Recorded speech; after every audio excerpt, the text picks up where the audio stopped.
ஒரு பிச்சைக்காரனை பார்த்து ஒரு செல்வந்தர் கேட்டார், உழைத்து சாப்பிடாமல் ஏன் பிச்சை எடுக்கிறாய் என்றார்.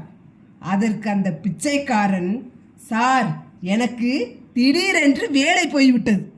கடந்த 1 வருடமாக நான் வேறு வேலைக்கு முயற்சி செய்து கொண்டிருக்கிறேன். ஆனால் எதுவுமே கிடைக்கவில்லை. உங்களை பார்த்தால் பெரிய மனிதர் போல இருக்கிறீர்கள்.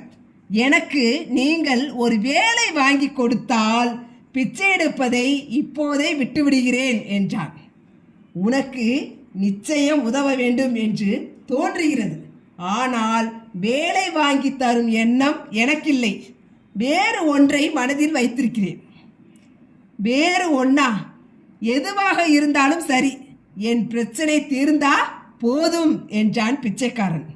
உன்னை என்னுடைய பிசினஸ் பார்ட்னராக சேர்த்துக் கொள்கிறேன் என்றார்.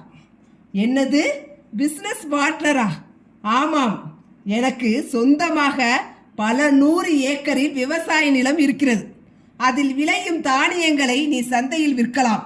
உனக்கு கடை வைக்கும் இடம், தானியம் உட்பட அனைத்தையும் தருகிறேன். நீ செய்ய வேண்டியதெல்லாம் ஒன்றுதான். தானியங்களை விற்று லாபத்தில் எனக்கு பங்கு தர வேண்டும், அவ்வளவுதான் என்றார். முதலீடே செய்யாமல் இப்படி ஒரு வாய்ப்பா? கடவுள் கண்ணை திறந்துட்டாண்டா குமாரு என்று பிச்சைக்காரன் மனம் குதூகலத்தில் மூழ்கியது. சார், அது லாபத்தை நாம எப்படி பிரிச்சுக்க போறோம்?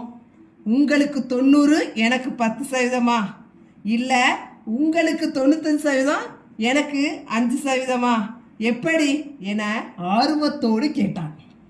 இல்லை, நீ 90% எடுத்துக்கிட்டு எனக்கு 10% கொடுத்தா போதும்.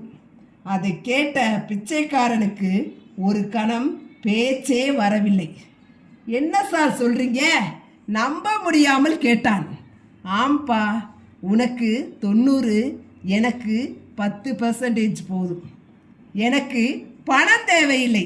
அது நீ நினைக்கிறதை விட நிறைய என்கிட்ட இருக்கு. இந்த 10% கூட நான் கொடுக்க சொல்றது என் தேவைக்காக இல்லை.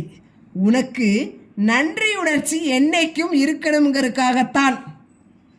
எனக்கு வாழ்க்கையை பிச்சை போட்ட தெய்வமே, நான் உனக்கு என்னைக்கு நன்றி கடன் பட்டிருக்கேன். அடுத்த நொடி பிச்சைக்காரன் அந்த செல்வந்தரின் காலில் விழுந்து விட்டான். இவர்கள் செய்து கொண்ட ஒப்பந்தப்படி அனைத்துமே நடைபெற துவங்கியது.